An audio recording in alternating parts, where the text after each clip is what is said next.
Hello friends, आज हम लोग लुसेंट के राज्यसभा टॉपिक पर जितने भी प्रश्न होने वाले हैं, इसको हम लोग डिस्कस करने वाले हैं। इसमें टोटल टोटल 83 प्रश्न होंगे जो कि आज हम लोग डिस्कस करने वाले हैं। इसमें सिर्फ राज्यसभा के ही प्रश्न नहीं है, बल्कि इसमें राज्यसभा, लोकसभा और संसद से संबंधित भी आपको काफ़ी सारे प्रश्न मिलेंगे।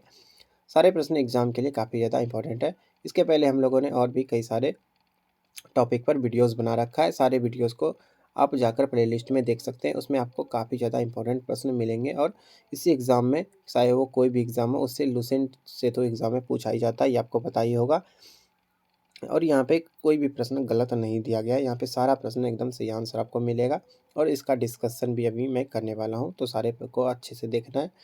और लास्ट में मैं आपको एक ट्रिक भी बताऊँगा प्रश्न को याद रखने का। तो शुरू करते हैं हमारा आज का प्रश्न। पहले थोड़ा-सा राज्यसभा के बारे में बात कर लेते हैं। राज्यसभा ये संसद का अंग होता है। संसद के 3 अंग होते हैं। 3 अंग कौन से होते हैं? तो राज्यसभा पहला अंग है राज्यसभा, उसके बाद लोकसभा, ये भी संसद का अंग होता है। लोकसभा, सॉरी यहाँ पे मिस्टेक हो रहा है। लोकसभा लोकसभा भी अंग होता है और उसके बाद राष्ट्रपति, राष्ट्रपति भी संसद के ही अंग होते हैं। 3 अंग होते हैं। और राज्यसभा का उल्लेख अनुच्छेद, संविधान के अनुच्छेद 80 में राज्यसभा का उल्लेख दिया है। किस अनुच्छेद में? अनुच्छेद 80 में अनुच्छेद 80 में राज्यसभा है और 81 में लोकसभा का उल्लेख है। 80 में राज्यसभा है और 81 में राज्यसभा है, ये आपको याद रखना है। सॉरी, उल्टा हो गया यहाँ पे। 80 में राज्यसभा है और 81 में लोकसभा है, ये आपको याद रखना है। तो शुरू करते हैं हम लोग अपने पहले प्रश्न से। हमारा पहला प्रश्न है, भारतीय संसद के अपर हाउस को किस नाम से जाना जाता है? सही आंसर होगा राज्यसभा। राज्यसभा को अपर हाउस या उच्च सदन कहा जाता है, ये आपको याद रखना है। राज्यसभा को अस्थायी सदन कहते हैं। क्यों राज्यसभा को अस्थायी सदन क्यों कहते हैं, ये पूछा जा रहा है। इसका क्या आंसर होगा? इसका सही आंसर होगा क्योंकि इसको कभी भी विघटित नहीं किया जा सकता है, जबकि लोकसभा को विघटित किया जा सकता है, जबकि राज्यसभा को विघटित नहीं किया जा सकता है। ये तो आपको पता होगा। अगला प्रश्न है, राज्यसभा के सीटों की अधिकतम संख्या कितनी हो सकती है? राज्यसभा के सीटों की अधिकतम संख्या कितनी हो सकती है? सही आंसर होगा 250 हो सकती है। वर्तमान समय में राज्यसभा में सदस्यों की प्रभावी संख्या कितनी है? वर्तमान समय में कितना सदस्य है इसमें? सही आंसर होगा 245 सदस्य है। वर्तमान में राज्यसभा में 245 सदस्य है और इसमें से 12 सदस्य राष्ट्रपति के द्वारा मनोनीत किए जाते हैं, यह भी आपको याद रखना है। बाकी जो 233 सदस्य हैं वो सदस्य संघ की इकाइयों का प्रतिनिधित्व करते हैं, ये भी आपको याद रखना है। राज्यसभा के लिए राष्ट्रपति द्वारा कितने सदस्य नामित किए जाते हैं? ये अभी मैंने बताया आपको, कितने किए जाते हैं। सही आंसर होगा 12 सदस्य। 12 सदस्य राष्ट्रपति के द्वारा नामित किए जाते हैं। राज्यसभा में प्रतिनिधित्व होता है। राज्यसभा में प्रतिनिधित्व होता है, किसका होता है ये बताना है। इसका सही आंसर होगा राज्य का भी होता है और संघ शासित क्षेत्र का भी होता है, यानी कि दोनों यहाँ पे हो जाएगा। राज्य का भी होगा और संघ शासित क्षेत्र का भी होता है। अगला प्रश्न है, जिन जिन संघ शासित क्षेत्रों में विधानसभाएं नहीं होती हैं, उनके प्रतिनिधि किस प्रकार चुने जाते हैं? जिन संघ शासित क्षेत्र में विधानसभाएं नहीं होती हैं, उनके प्रतिनिधि को राज्यसभा में कैसे चुना जाता है? इसका सही आंसर होगा विशेष निर्वाचक मंडल के द्वारा चुना जाता है। राज्यसभा में सदस्यों का निर्वाचन होता है, कैसे होता है? सही आंसर होगा अनुपातिक प्रतिनिधित्व के अनुसार एकल संक्रमणीय मत प्रणाली के द्वारा। अगला प्रश्न देखते हैं, राज्यसभा के लिए प्रत्येक राज्य के प्रतिनिधियों का निर्वाचन कौन करता है? आपको भी साथ में कमेंट बॉक्स में आंसर करना है और आपको चेक करना है कि आपका कितना सही हो पा रहा है। इससे आपको याद भी रहेगा क्वेश्चन और ये भी पता चल जाएगा कि आपका कितना तैयारी है, कितना आप क्वेश्चन कर पा रहे हैं। तो ये जरूर करिएगा, कमेंट बॉक्स में आंसर आपको सारे का जरूर करना है। राज्यसभा के लिए प्रत्येक राज्य के प्रतिनिधियों का निर्वाचन कौन करता है? राज्यसभा के लिए प्रत्येक राज्य के प्रतिनिधियों का निर्वाचन कौन करता है? सही आंसर होगा विधानसभा के निर्वाचित सदस्य। विधानसभा के निर्वाचित सदस्य राज्यसभा के प्रतिनिधियों का निर्वाचन करता है। राज्यसभा में राज्यों का प्रतिनिधित्व किस बात पर निर्भर करता है? राज्यसभा में राज्यों का प्रतिनिधित्व किस बात पर निर्भर करता है, ये बताना है। इसका सही आंसर क्या होगा? इसका सही आंसर होगा राज्य की जनसंख्या। राज्य की जनसंख्या इसका सही आंसर होगा। अगला प्रश्न है, राज्यसभा में किस राज्य के प्रतिनिधित्व की संख्या सर्वाधिक है? राज्यसभा में किस राज्य का सबसे अधिक प्रतिनिधि है, ये बताना है। किस राज्य का है? इसका आंसर होगा उत्तर प्रदेश। उत्तर प्रदेश का सबसे ज़्यादा प्रतिनिधि है। उत्तर प्रदेश में टोटल 80 सीटें हैं। उत्तर प्रदेश में टोटल राज्यसभा की 80 सीटें हैं, ये आपको याद रखना है। बिहार में 40 सीटें हैं, ये भी आपको याद रखना है। अगला प्रश्न है, उत्तर प्रदेश में राज्यसभा के लिए कितने सदस्य चुने जाते हैं? उत्तर प्रदेश में राज्यसभा के लिए कितने सदस्य चुने जाते हैं? उत्तर प्रदेश में कितना सदस्य है? सही आंसर होगा 31 सदस्य। 31 सदस्य सही आंसर होगा। निम्नलिखित राज्यों के युग्म में से किसको राज्यसभा के समान प्रतिनिधित्व मिला है? निम्नलिखित राज्यों के युग्मों में से किसको राज्यसभा के समान प्रतिनिधित्व मिला है? यानी कि सेम, दोनों जगह सेम ही प्रतिनिधि है। कौन कौन सा राज्य है? इसका सही आंसर होगा आंध्र प्रदेश, मध्य प्रदेश में सेम है, बिहार और पश्चिम बंगाल में सेम है, उड़ीसा और राजस्थान में सेम है। यानी कि उपयुक्त सभी हो जाएगा। बिहार और पश्चिम बंगाल में 40 सीट है, ये आपको पता होना चाहिए। अगला प्रश्न देखते हैं, क्वेश्चन नंबर 14। ये हमारा लुसेंट का ऑब्जेक्टिव बुक है, आपके पास भी होगा शायद, तो यहाँ से आप लोग तैयारी कर सकते हैं अच्छे से आपको ध्यान से देखना है और याद करना है। रिपीट कर करके अगर आप वीडियोस को बार बार देखेंगे तो आपको क्वेश्चंस अवश्य याद रहेगा। निम्नलिखित में से किस संघ शासित क्षेत्र का राज्यसभा में प्रतिनिधित्व है, ये आपको बताना है। सही आंसर होगा दिल्ली और पुदुचेरी। दिल्ली और पुदुचेरी के प्रतिनिधि राज्यसभा में उपस्थित है, ये आपको याद होना चाहिए। लक्षद्वीप और चंडीगढ़ से नहीं होते हैं। निम्नलिखित राज्य युग्म में से किसे राज्यसभा में समान प्रतिनिधित्व प्राप्त है? निम्नलिखित राज्य युग्म में से किसमें राज्यसभा में समान प्रतिनिधि, यानी कि किन किन राज्यों से समान संख्या में प्रतिनिधि हैं, ये आपको बताना है। सही आंसर होगा मध्य प्रदेश और गुजरात। मध्य प्रदेश और गुजरात में सेम सीट है। कितना सीट है मध्य प्रदेश में, ये आपको बताना है। मध्य प्रदेश में 11 सीट है, गुजरात में भी 11 सीट है। मध्य प्रदेश और गुजरात में 11 सीट है, ये आपको याद होना चाहिए। महाराष्ट्र में कितना है? महाराष्ट्र में 19 है। तमिलनाडु में कितना है? तमिलनाडु में 18 सीट है। गुजरात में कितना है, ये आपको बताना है। गुजरात और राजस्थान में तो 11, ये मैंने अभी बताया। आगे प्रश्न देखते हैं, बिहार में लोकसभा की 40 सीटें हैं, राज्यसभा की कितने सीटें हैं? सॉरी, मैंने ऊपर में मिस्टेक से बता दिया था कि बिहार में राज्यसभा में 40 सीट है, लेकिन ऐसा गलत है। बिहार में 40 सीट नहीं है, लोकसभा में 40 सीट होता है बिहार में। बिहार में राज्यसभा में कितना सीट है? तो इसका सही आंसर होगा बिहार में 16 सीट है। बिहार में मात्र राज्यसभा में 16 सीट है। 40 सीटें जो है वो लोकसभा की है, ये आपको बताना है। सॉरी, ये आपको याद रखना है, कभी कभी मिस्टेक हो जाता है बोलने में। अगला प्रश्न, राज्यसभा में सबसे अधिक प्रतिनिधित्व के आधार पर राज्यों का अवरोही क्रम लिखना है, यानी कि घटते हुए क्रम में लिखना है। किसमें ज़्यादा है, किसमें कम है, ऐसे करके अवरोही क्रम में लिखना है। इसका सही आंसर होगा उत्तर प्रदेश, महाराष्ट्र और तमिलनाडु। उत्तर प्रदेश में कितना है? उत्तर प्रदेश में 31 सीट है। महाराष्ट्र में 19 सीट है। और तमिलनाडु में कितना है? तमिलनाडु में 18 सीट है। तमिलनाडु में 18 सीट है। उसके बाद पश्चिम बंगाल और बिहार का नंबर आता है, जिसमें कि 16 सीट है। राज्यसभा के चुनाव हेतु एक अभ्यर्थी की आयु निम्नलिखित में से कम नहीं होनी चाहिए। राज्यसभा के चुनाव हेतु एक अभ्यर्थी की आयु कितना से कम नहीं होना चाहिए, ये बताना है। इसका सही आंसर होगा कम से कम 30 वर्ष होना चाहिए। राज्यसभा का सदस्य के लिए 30 वर्ष होना आवश्यक है। राज्यसभा के सदस्यों के लिए न्यूनतम आयु कितना है? 30 वर्ष, ये तो सही आंसर है।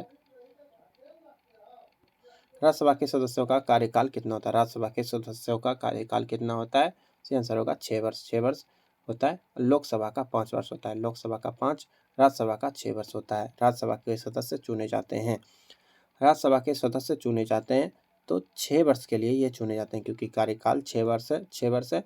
तो यहाँ पे सिंपल है कि 6 वर्ष के लिए उनको चुना भी जाता है। सेम ही बात है, कार्यकाल और कार्यकाल की ये सेम ही चीज़ है। अगला प्रश्न है कि राज्यसभा के सदस्य चुने जाते हैं, ये तो हो गईगा 6 वर्ष। राज्यसभा के 1/3 सदस्य प्रत्येक कितने वर्ष के बाद सेवानिवृत्त होते हैं तथा नए 1/3 सदस्य उसका स्थान लेते हैं? 1/3 भाग जो है कितने समय के बाद सेवानिवृत्त होते हैं, ये आपको बताना है। सही आंसर होगा 2 वर्ष के बाद राज्यसभा के एक तिहाई जो मेंबर होते हैं वो सेवानिवृत्त होते हैं, रिटायर हो जाते हैं। क्या राष्ट्रपति लोकसभा की भांति राज्यसभा को भंग कर सकते हैं? तो इसका आंसर हो जाएगा नहीं। राज्यसभा को कभी भी भंग नहीं किया जा सकता है, क्योंकि ये एक अस्थायी सदन होता है। क्या राज्यसभा के सभी सदस्यों का निर्वाचन एक साथ होता है? क्या राज्यसभा के सभी सदस्यों का निर्वाचन एक साथ होता है, ये पूछा जा रहा है यहाँ पे। इसका सही आंसर होगा नहीं। राज्यसभा के सभी सदस्यों का निर्वाचन एक साथ नहीं होता है, सभी का निर्वाचन वो अलग अलग होता है। अगला प्रश्न है, लोकसभा की भांति राज्यसभा कभी भंग नहीं होती है, किंतु क्या होता है? 2 वर्ष के बाद इसके एक तिहाई सदस्य की सदस्यता समाप्त होती है। ये दूसरा सही होगा, अभी मैंने डिस्कस किया था इसके ऊपर भी। अगला प्रश्न है, निम्नलिखित में से कौन सा कथन सही नहीं है? कौन सा कथन सही नहीं है? राज्यसभा की अधिकतम संख्या 250 है, सही है।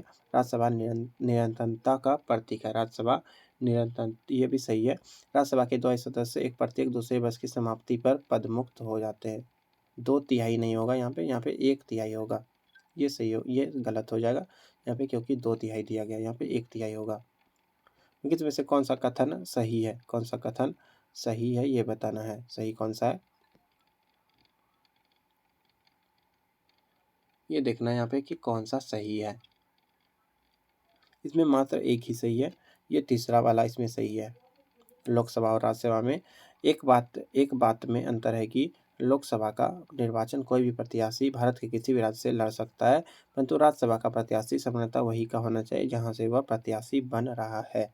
समझ गए आप लोग कि लोकसभा का जो प्रत्याशी होगा, जो मेंबर होगा, वो पूरे देश में कहीं का भी हो सकता है, लेकिन राज्यसभा में वही होगा जो कि उस राज्य से संबंधित है, यानी कि जो बिहार का है वही बिहार के राज्यसभा से हो सकता है। ये आपको याद रखना है। लोकसभा और राज्यसभा में गणपूर्ति कोरम संख्या है। गणपूर्ति संख्या कितना है ये आपको बताना है। इसका आंसर होगा कुल सदस्य का 1/10। राज्यसभा में गणपूर्ति के लिए निर्धारित संख्या है। राज्यसभा में कितना है? टोटल 250 होता है, तो इसका 1/10 निकालेंगे, कितना हो जाएगा? 0 0 कटेगा, 25 बचेगा। ऐसे भी निकाल सकते हैं, याद रहेगा। राज्यसभा को भंग करने का अधिकार किसके पास होता है? राज्यसभा को भंग कौन कर सकता है? तो इसका आंसर होगा कोई भी नहीं। राज्यसभा को कोई भी भंग नहीं कर सकता, क्योंकि ये अस्थाई सदन होता है। राज्यसभा का सभापति कौन होता है? राज्यसभा का सभापति कौन होता है? इसका आंसर होगा उपराष्ट्रपति। राज्यसभा का सभापति ये पदेन सभापति होता है, उपराष्ट्रपति। ये आपको याद रखना है। किस सदन में अध्यक्ष उस सदन का सदस्य नहीं होता है? किस सदन का अध्यक्ष उस सदन का सदस्य नहीं होता है? इसका सही आंसर होगा राज्यसभा। राज्यसभा के जो अध्यक्ष होते हैं वो राज्यसभा के सदस्य नहीं होते हैं। राज्यसभा के सभापति का चुनाव कौन करता है? राज्यसभा के सभापति का चुनाव कौन करता है? इसका सही आंसर होगा लोकसभा एवं राज्यसभा के सभी सदस्य मिलकर एवं राज्यसभा के सभी सदस्य मिलकर राज्यसभा के सभापति का चुनाव करते हैं। ये आपको याद रखना है। अगला प्रश्न है कि राज्यसभा का सभापति यहाँ पे चूज करना है, कौन सा सही है? राज्यसभा का सभापति राज्यसभा सदस्यों के द्वारा चुना जाता है, ये तो गलत है। ये राज्यसभा और लोकसभा दोनों के द्वारा चुना जाता है। लोकसभा एवं राज्यसभा दोनों के द्वारा, ये दूसरा वाला सही है, दोनों के द्वारा राज्यसभा के सभापति को चुना जाता है। निम्नलिखित में से किसकी अध्यक्षता वो सदस्य द्वारा की जाती हैं? वो सदस्य के द्वारा की जाती हैं। इसका आंसर होगा राज्यसभा की अध्यक्षता वो राज्यसभा के सदस्य के द्वारा नहीं किया जा सकता, यानी कि जो अध्यक्ष बनता है वो राज्यसभा का सदस्य नहीं होता है। अगला प्रश्न, राज्यसभा के सभापति की अनुपस्थिति में राज्यसभा का कार्य संचालन कौन करता है? राज्यसभा के सभापति जब अनुपस्थित रहेंगे तो राज्यसभा का कार्य संचालन कौन करता है? ये आपको बताना है। राज्यसभा का कार्य संचालन कौन करता है? इसका सही आंसर होगा उपसभापति। सभापति नहीं होगा तो उपसभापति इसके कार्यकाल को संभालेंगे। राज्यसभा के उपसभापति का निर्वाचन कौन करता है? राज्यसभा के उपसभापति का निर्वाचन कौन करता है ये बताना है। उपसभापति का निर्वाचन अभी हम लोग ने देखा, सभापति का लोकसभा और राज्यसभा दोनों के सदस्य मिलकर कर रहे थे, तो यहाँ पे उपसभापति का पूछा जा रहा है। उपसभापति का क्या होगा? तो राज्यसभा के सदस्य उपसभापति को चुनते हैं। अगला प्रश्न है, अगला प्रश्न है कि क्या राज्यसभा का सभापति संसद के दोनों सदनों के संयुक्त अधिवेशन की अध्यक्षता कर सकता है? ये पूछा जा रहा है। इसका क्या आंसर होगा? तो नहीं कर सकता है। इसके बाद है 39, क्वेश्चन नंबर 39। प्रश्न है कि राज्यसभा के द्विवार्षिक चुनाव की अधिसूचना कौन जारी करता है? राज्यसभा के द्विवार्षिक चुनाव की अधिसूचना कौन जारी करता है, ये पूछा जा रहा है। इसका क्या आंसर होगा? इसका आंसर होगा निर्वाचन आयोग इसका सही आंसर होगा। निर्वाचन आयोग किस अनुच्छेद में? इसका आंसर होगा 324, अनुच्छेद 324 में निर्वाचन आयोग का उल्लेख है, ये आपको याद रखना है। राज्यसभा के सदस्यों का निर्वाचन होता है। राज्यसभा के सदस्यों का निर्वाचन कैसे होता है, ये पूछा जा रहा है। इसका सही आंसर होगा राज्य के विधानसभा के निर्वाचित सदस्य के द्वारा। ये चौथा वाला सही होगा।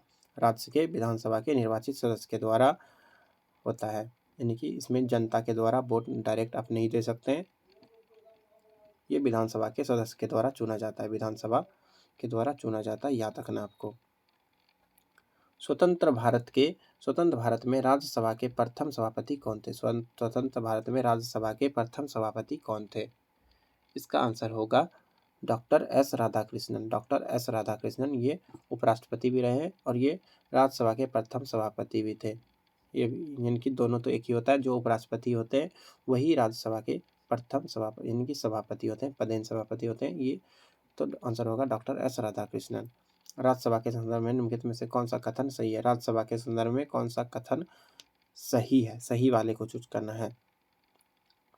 इसके 1/3 सदस्य प्रति 2 वर्ष में अवकाश प्राप्त करते हैं। ये पहला वाला इसमें सही है। 1/3 जो सदस्य होता है वो 2 वर्ष में अवकाश प्राप्त उसको मिल जाता है, यानी कि 3 में से 1 सदस्य को 2 साल में अवकाश मिल जाएगा। निम्नलिखित में से कौन राज्यसभा की एकांतिक शक्ति के अंतर्गत आता है? निम्नलिखित में से कौन राज्यसभा की एकांतिक शक्ति के एकांतिक शक्ति के अंतर्गत आता है? कौन आता है? कौन सा शक्ति है? इसका सही आंसर होगा अखिल भारतीय सेवाओं का सृजन। ये एकांतिक शक्ति के अंतर्गत आता है।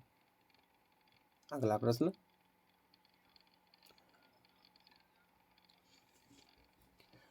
है निम्नलिखित में से किसके संबंध में राज्यसभा को लोकसभा के अपेक्षाकृत अधिक अधिकार प्राप्त है? राज्यसभा को लोकसभा के प्रति अधिक अधिकार प्राप्त है, किस संबंध में?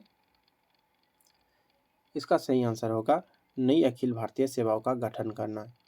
ये सिर्फ राज्यसभा के द्वारा ही किया जा सकता है। एसएससी में पूछा गया प्रश्न है, आपको याद रखना है। राज्यसभा के कौन ऐसे अनन्य अधिकार प्राप्त है? राज्यसभा को कौन से ऐसे अनन्य अधिकार प्राप्त है जो कि लोकसभा को नहीं है? कौन सा लोकसभा को नहीं है, सिर्फ राज्यसभा का, ये पूछा जा रहा है। इसी आंसर होगा अखिल भारतीय सेवा स्थापित करने का अधिकार। ये सही है। राज्य सूची के किसी विषय को राष्ट्रीय महत्व का घोषित करना, ये भी सिर्फ राज्यसभा के द्वारा हो सकता है। तो यहाँ पे उपयुक्त दोनों हो जाएगा, ये दोनों हो जाएगा सही। यहाँ पे नई अखिल भारतीय सेवाएं स्थापित करने की दृष्टि से विशेष महत्व है राज्यसभा के प्रस्ताव का। ये सही है, ये सिर्फ राज्यसभा का ही हक होता है।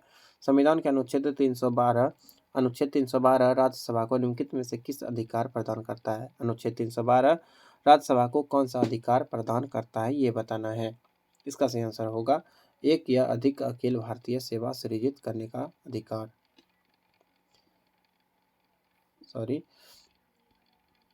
अगला प्रश्न देखते हैं यहाँ पे।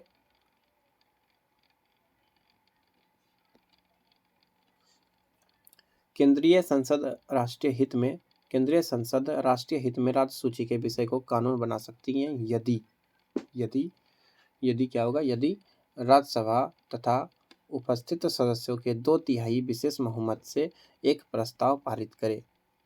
जब राज्यसभा उपस्थित सदस्य का 2/3 विशेष बहुमत से एक प्रस्ताव पारित करेगा, तब राष्ट्रीय हित में राज्य सूची के विषय पर कानून बना सकती है संसद। ये आपको याद रखना है। राज्यसभा धन विधेयक पर अपनी सहमति कितने दिनों तक रोक सकती है? राज्यसभा धन विधेयक पर अपनी सहमति कितने दिनों तक रख सकती हैं कि यहाँ से धन निकलेगा या फिर नहीं। इसका क्या आंसर होगा? इसका आंसर होगा 14 दिन। 14 दिन तक सहमति इस पर रोक सकते हैं। अगला प्रश्न है कि लोकसभा द्वारा पारित धन विधेयक राज्यसभा द्वारा भी पारित मान लिया जाता है यदि उच्च सदन पर उस पर किसी समय सीमा में कार्य संपादन न कर सके। इसका सही आंसर होगा 14 दिन। 14 दिन में अगर संपादित नहीं होता है तो इसको ऑटोमेटिक मान लिया जाएगा। अगला प्रश्न है कि राज्यसभा द्वारा लोकसभा को धन विधेयक कितने समय में लौटा दिया जाना चाहिए। राज्यसभा के द्वारा लोकसभा को धन विधेयक कितने समय में लौटा दिए जाने चाहिए। इसका सही आंसर होगा 14 दिन में लौटा दिया जाना चाहिए। 14 दिन में सहमति देना जरूरी होता है। राज्यसभा को भंग करने में कौन सक्षम है? राज्यसभा को कौन भंग कर सकता है? राज्यसभा को कौन भंग कर सकता है? ये तो मैंने अभी बताया भी था। इसका आंसर होगा उपयुक्त में से कोई नहीं भंग कर सकता है, क्योंकि राज्यसभा अस्थायी सदन है, कोई भी भंग नहीं कर सकता है। निम्नलिखित में से किस परिस्थिति के अंतर्गत राज्यसभा को भंग किया जा सकता है? राज्यसभा को किस परिस्थिति में भंग किया जा सकता है? इसका क्या आंसर होगा? तो इनमें से कोई नहीं, कभी भी भंग नहीं होगा, चाहे कुछ भी हो जाए, राज्यसभा को भंग नहीं कर सकते। राज्यसभा एक अस्थायी सदन होने के कारण क्या है? अस्थायी सदस्य होने का क्या कारण है?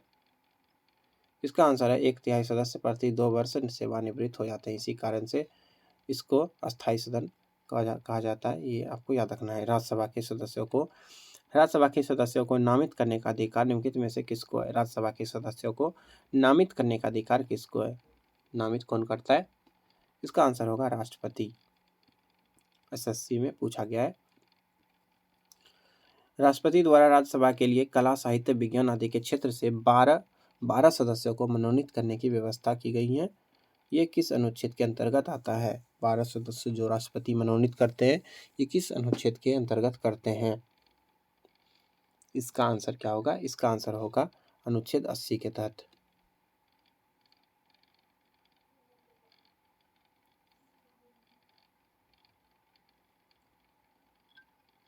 ये आपको याद रखना है, अनुच्छेद 80 के तहत नामित कर सकते हैं। निम्नलिखित में से किस में राज्यसभा की कोई भूमिका नहीं होता है? राज्यसभा का कोई भी भूमिका नहीं होता है।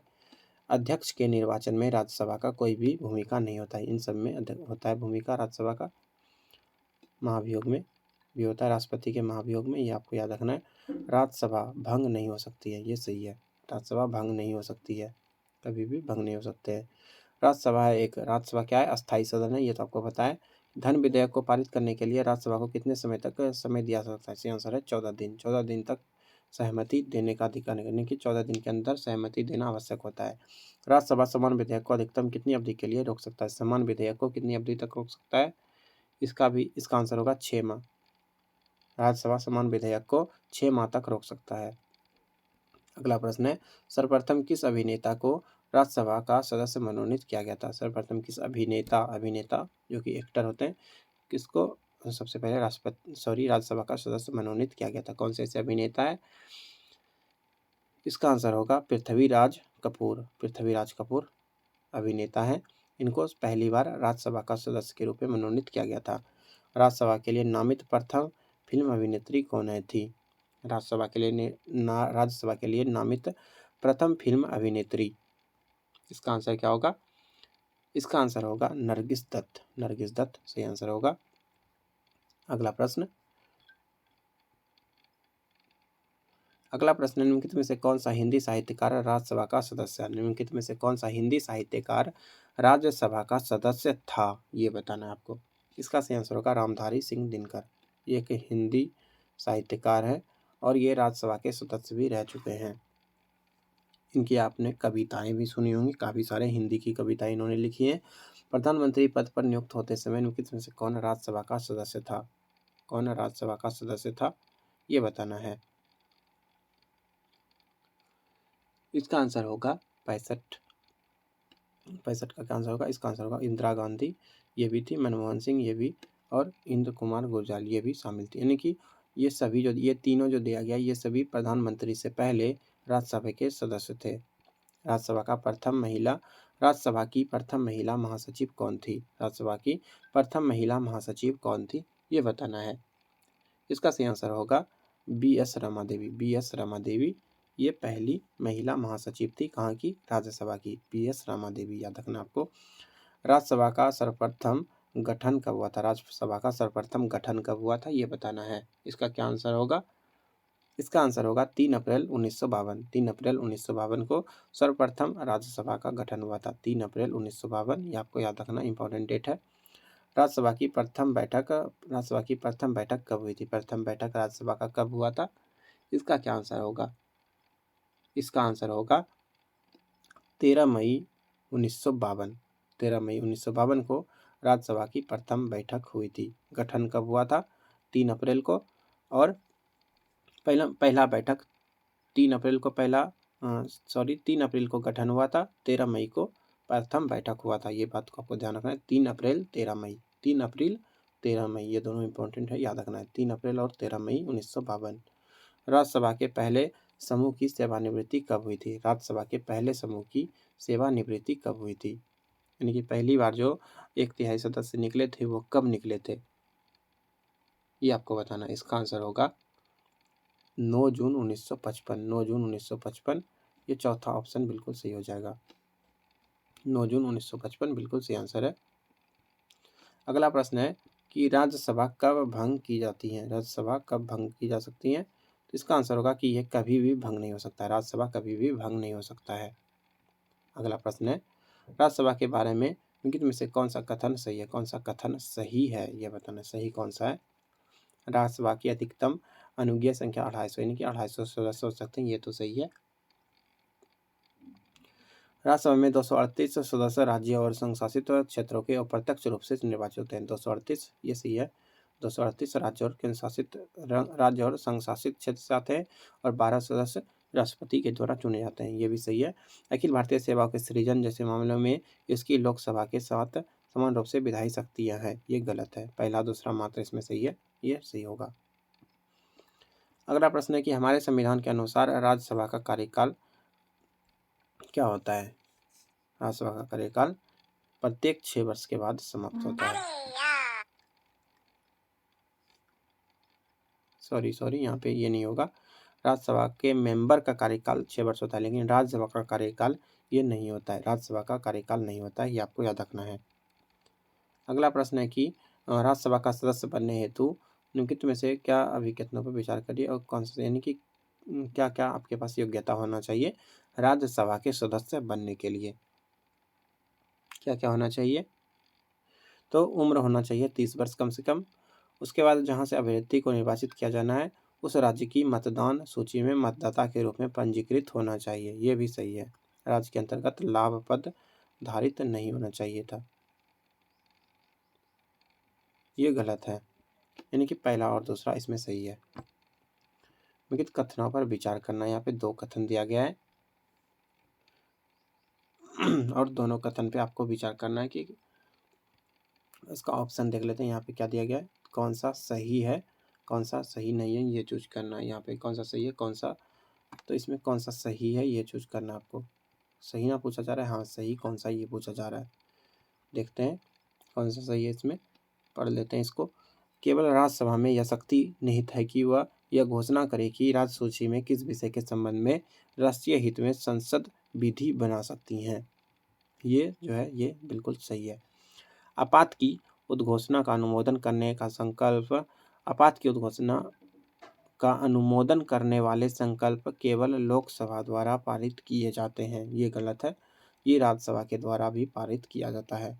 तो पहला वाला यहाँ पे सिर्फ सही है, पहला वाला मात्र सही है, ये आपको ध्यान रखना है। अगला प्रश्न देखते हैं। अगला प्रश्न है कि लोकसभा के द्वारा विचारार्थ भेजे गए वित्त विधेयक को राज्यसभा अधिकतम कितने समय तक रोके रख सकती हैं? अधिकतम कितने समय तक रोके रख सकती हैं? राज्यसभा कितना समय तक रोक सकता है ये पूछा जा रहा है। इसका आंसर होगा 14 दिन तक रोक सकता है। राष्ट्रपति द्वारा राज्यसभा के कितने सदस्य को नामित किया जाता है? राष्ट्रपति के द्वारा राज्यसभा के कितने सदस्य को नामित करते हैं? तो आंसर होगा 12। संसद के किसी भी सदन के 2 सत्रों के बीच अंतराल कितने से अधिक नहीं होना चाहिए? कितने से अधिक अंतराल नहीं होना चाहिए संसद के 2 सत्रों के बीच? इसका आंसर होगा 6 महीने। 6 महीने से ज़्यादा अंतराल नहीं होना चाहिए था। राज्यसभा विघटित हो जाती है। इसका आंसर होगा कभी नहीं। राज्यसभा का विघटन संभव ही नहीं है। राज्यसभा का विघटन संभव नहीं है, कभी भी इसको भंग नहीं कर सकते, ये आपको ध्यान रखना है। राज्यसभा के सदस्यों का कार्यकाल कितना होता है? इसका आंसर होगा 6 वर्ष। राज्यसभा के सदस्यों का कार्यकाल 6 वर्ष का होता है, ये आपको याद रखना है। अगला प्रश्न यहाँ पे है, राज्यसभा किसके द्वारा भंग किया जा सकता है? भंग ये तो कई बार हो चुका है कि कभी भी ये भंग नहीं हो सकता है। राज्यसभा का कभी भी भंग नहीं हो सकता है। निम्नलिखित में से कौन सदन का सदस्य हुए बिना इसके अध्यक्ष के रूप में कार्य कर सकता है? निम्नलिखित में से कौन सदन का सदस्य सदन हुए बिना इसके अध्यक्ष के रूप में कार्य कर सकता है? कौन है? आंसर होगा उपराष्ट्रपति। किसी विधानमंडल के किसी सदस्य द्वारा प्रस्तुत प्रस्ताव को जनमहत्व का अभिलंब मामला मानते हुए जो चर्चा की जाती है उसे क्या कहते हैं? किसी विधानमंडल के द्वारा प्रस्तुत प्रस्ताव को जनमहत्व की अभिलंब मामला मानते हुए जो चर्चा की जाती है उसको क्या कहते हैं? उसको स्थगन प्रस्ताव कहा जाता है। ये आपको याद रखना, स्थगन प्रस्ताव कहा जाता है। राज्यसभा का अध्यक्ष सभापति कौन होता है? राज्यसभा का अध्यक्ष या सभापति कौन होता है? ये तो अभी बताया था मैंने, उपराष्ट्रपति होता है, ये आपको पता होना चाहिए था। उपराष्ट्रपति पदेन अध्यक्ष होता है कहाँ का? राज्यसभा का। हमारा 83 क्वेश्चन कंप्लीट होता है। धन्यवाद। मिलते हैं हम लोग जल्दी, अगले जो टॉपिक है उस पर मिलेंगे। नेक्स्ट जल्दी वीडियो आएगा, तब तक के लिए धन्यवाद। पिछले वीडियोस का लिंक आपको चैनल के प्लेलिस्ट में मिल जाएगा, वहाँ जाकर सारे को अवश्य देख लें, इससे आपको सारे एग्जाम में अवश्य लाभ मिलेगा। धन्यवाद।